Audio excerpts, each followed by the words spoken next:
दोस्तों नमस्कार। Middle east में करीब 40 दिनों तक चले युद्ध और लंबे तनाव के बाद अब अमेरिका और ईरान बातचीत के लिए एक मेज पर आने को तैयार हुए।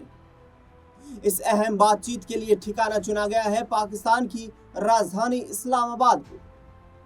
पाकिस्तान की राजधानी इस्लामाबाद में स्थित सेरेना लग्जरी होटल इस हाई प्रोफाइल मीटिंग की मेजबानी करने के लिए तैयार किया गया। यह होटल सिर्फ ठहरने की जगह नहीं बल्कि हाई प्रोफाइल बैठकों का एक बड़ा केंद्र माना जाता है। ऐसे में सवाल उठ रहे हैं कि जिस होटल में इस डेलीगेशन के रोकने के प्रबंध किए गए, वहां का एक रात का किराया कितना है, उस होटल में क्या क्या सुविधाएं मिलती हैं। तो आइए इस स्पेशल स्टोरी में हम आपको बताते हैं उन तमाम जानकारियों के बारे में। कहां हो रही है ईरान अमेरिका की बड़ी बातचीत। अमेरिका और ईरान के बीच बातचीत के लिए पाकिस्तान की राजधानी इस्लामाबाद के मशहूर सेरेना होटल को चुना गया। यह होटल पाकिस्तान के सबसे लग्जरी 5 स्टार होटलों में गिना जाता है। लंबे समय से यहां अंतरराष्ट्रीय स्तर की मीटिंग्स और हाई प्रोफाइल मेहमानों का आना जाना रहा है। कब और कैसे बना सेरेना होटल? इस होटल का उद्घाटन 11 मार्च 2002 को हुआ था। उस समय पाकिस्तान के तत्कालीन राष्ट्रपति परवेज मुशर्रफ ने इसे लॉन्च किया था। होटल का मालिकाना हक Aga Khan fund of economic development के पास है और इसका संचालन इसकी एक सहायक कंपनी टूरिज्म प्रमोशन सर्विस करती है। सेरेना होटल का एक रात का किराया कितना है? अगर किराए की बात करें तो रिपोर्ट्स बताती है कि सेरेना होटल्स में एक डिलक्स रूम का किराया करीब $143 यानी कि लगभग 13,000 रुपए से शुरू होता है।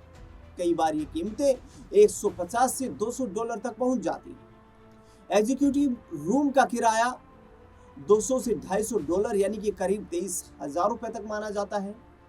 रिपोर्ट्स की माने तो सबसे महंगा प्रेसिडेंशियल स्वीट करीब $1,000 यानी कि लगभग 93,000 रुपए प्रति रात यानी कि पर नाइट तक पहुंच जाता है।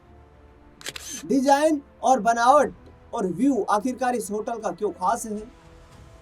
इस होटल की डिजाइन जो है वो मशहूर आर्किटेक्ट नैयर अली दादा ने तैयार की है। इसमें पारंपरिक पाकिस्तानी कला के साथ मुगल और मूरिश स्टाइल की झलक देखने को मिलती है। ग्रीन मार्बल, लकड़ी की छत और खास फैब्रिक से इसे सजाया गया है। करीब 270 करोड़ रुपए की लागत से बने इस होटल को 14 एकड़ में फैले गार्डन के बीच तैयार किया गया है।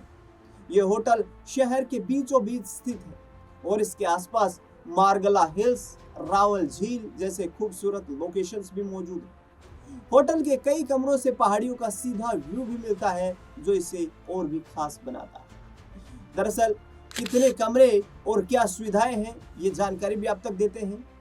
इस सेरेना होटल में कुल 387 कमरे हैं जिनमें 52 स्वीट शामिल हैं यानी कि प्रेसिडेंशियल स्वीट। इन्हें deluxe, executive, junior sweet, executive sweet और प्रेसिडेंट स्वीट की कैटेगरी में बांटा गया है। हर कमरे में मिनी बार, किंग या क्वीन साइज बेड और आधुनिक सुविधाएं दी गई हैं जिससे मेहमानों को लग्जरी अनुभव हासिल होता है। होटल में राकापोशी, जमाना, दावत, बारादरी, अल मगरिब और वाइल्ड राइस जैसे रेस्टोरेंट्स। यहाँ पाकिस्तानी, एशियन, मिडिल ईस्ट और इंटरनेशनल फूड मिलता है। इसके अलावा coffee shop, swimming pool, garden और सांस्कृतिक कार्यक्रमों के लिए आउटडोर स्पेस भी मौजूद है। मशहूर होटल से कितनी कमाई होती है? रिपोर्ट्स बताती हैं कि सेरेना होटल पाकिस्तान के सबसे ज्यादा कमाई करने वाले होटलों में शामिल है। 2025 के शुरुआती 9 महीनों में इसकी कमाई करीब 11 अरब पाकिस्तानी रुपए रही थी। तो वहीं 2023 में इसकी कमाई भारतीय रुपए में यदि आकलन किया जाए तो करीब 4,000 करोड़ रुपए बताई जाती है। दरअसल ये जो बैठक है इसमें किसके शामिल होने की जो रिपोर्ट्स मिली हैं, पाकिस्तान की इस बैठक में मौजूदगी देखने को मिली। इस बैठक की मेजबानी पाकिस्तान की तरफ से की गई जिसमें पाकिस्तान के प्रधानमंत्री शहबाज शरीफ, सेना प्रमुख फील्ड मार्शल सैयद आसिम मुनीर, इशाक डार जो कि विदेश और उप प्रधानमंत्री हैं, राष्ट्रीय सुरक्षा सलाहकार और देश की मुख्य खुफिया एजेंसी, पाकिस्तान की मुख्य खुफिया एजेंसी इंटर सर्विसेज इंटेलिजेंस के प्रमुख लेफ्टिनेंट जनरल आसिम मलिक के इस मीटिंग में शामिल होने की खबर सामने आई। अमेरिकी प्रतिनिधिमंडल की बात करें तो अमेरिकी प्रतिनिधिमंडल के में उपराष्ट्रपति जेडी वेंस, व्हाइट हाउस के विशेष राजदूत स्टीव विटकोफ, राष्ट्रपति के पूर्व वरिष्ठ सलाहकार Jared Kushner, CENTCOM commander admiral Brad Cooper के इस बैठक में शामिल होने की खबर सामने आई। ईरानी प्रतिनिधिमंडल की बात करें तो ईरान की संसद के अध्यक्ष मोहम्मद बघेर गालिबफ, ईरानी विदेश मंत्री अब्बास अरागची, विदेश उप मंत्री माजिद तख्त रवांची इस बैठक में ईरान का पक्ष रखने की बात सामने करेंगे। लेबनान के पीएम ने शरीफ को आखिरकार क्यों किया फोन? ये वार्ता, इसको लेकर जो चर्चा चल रही थी, इस बीच ये भी खबर आई कि पाकिस्तान में होने वाली इस वार्ता से पहले लेबनान के प्रधानमंत्री नवाफ सलाम ने पाकिस्तान के समक्ष ईरान युद्ध विराम में लेबनान को शामिल किए जाने की पुष्टि करने को कहा। यह बात उन्होंने देश पर हुए इजरायली हमलों के बाद कही, जिसमें 200 से ज्यादा लोग मारे गए थे। एक बयान में सलाम के दफ्तर ने बताया कि उन्होंने शहबाज शरीफ को फोन किया। उन्होंने युद्ध विराम सुनिश्चित करने और इस्लामाबाद के प्रयासों की तारीफ की और उनसे इस बात की पुष्टि करने को कहा कि युद्ध विराम में लेबनान भी शामिल है ताकि इजरायली हमलों की पुनरावृत्ति को रोका जा सके। युद्ध विराम में लेबनान शामिल नहीं। इजराइल और अमेरिका ने कहा कि इस युद्ध विराम में लेबनान शामिल नहीं है। इजराइल ने घोषणा की कि वह अपने हमले जारी रखेगा।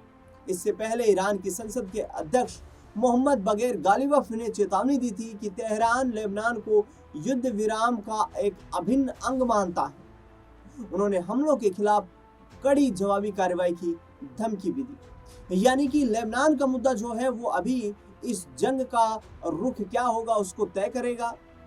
ईरान में जिस तरीके से सहमति हुई कि ये युद्ध रोका जाना चाहिए, सीज फायर की सहमति हुई, लेकिन इस बीच लेबनान में जो हिजबुल्लाह की सक्रियता है, उस हिजबुल्लाह की सक्रियता को लेकर बेंजामिन नेतन्याहू, जो कि इस्राएल के प्रधानमंत्री हैं, उन्होंने सीधे तौर पर कहा कि हमारे देश ने खामियाजा भुगता है।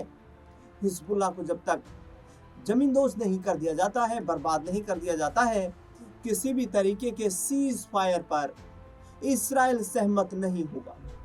पाकिस्तान में डेलीगेशंस की इस बैठक में आखिरकार क्या लेबनान में शांति बहाल की जाएगी, ये भी देखना बेहद दिलचस्प रहेगा।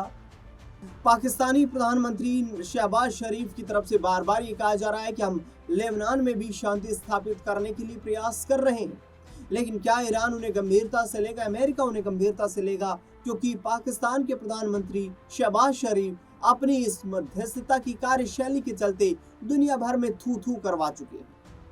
पाकिस्तान के प्रधानमंत्री ने जिस तरीके से पाकिस्तान की खिल्लियां उड़वाई, उससे ये तो स्पष्ट होता है कि इस जंग को रोकने के लिए पाकिस्तान मध्यस्थ की भूमिका में अपना सीना चौड़ा करने का प्रयास तो कर रहा है, लेकिन उनकी बात से ना तो ईरान कोई बहुत ज्यादा संतुष्ट नजर आता है और ना ही अमेरिका पर कुछ ज्यादा प्रभाव छोड़ने में वो कामयाब हो रहे। ऐसे में देखना बेहद दिलचस्प रहेगा कि आखिरकार जिस पाकिस्तान ने अपनी टेरिटरी में आतंक को पाला पोसा है, क्या वो पाकिस्तान हिजबुल्लाह जैसे आतंकी संगठन के द्वारा की जा रही गतिविधियों को भी रोकने की यहाँ पर प्रयासों में कामयाबी हासिल कर पाएगा? क्योंकि इजराइल की तरफ से लगातार ये कहा जा रहा है कि हिजबुल्लाह जो है वो इजराइल के लिए एक बड़ा खतरा है और हम किसी भी संभावित खतरे की कोई उम्मीद नहीं रहने देना चाहते हैं। इसीलिए हिजबुल्लाह के ठिकानों पर ईरान की तरफ से बमबारी की गई। इस खास रिपोर्ट को लेकर आपका क्या कुछ मानना है वो हमें कमेंट बॉक्स में आप जरूर बताएं। इस महत्वपूर्ण इस खास कार्यक्रम में फिलहाल के लिए इतना ही। देश दुनिया से जुड़ी तमाम बड़ी खबरों के लिए देखते रहिए SPN9 न्यूज़।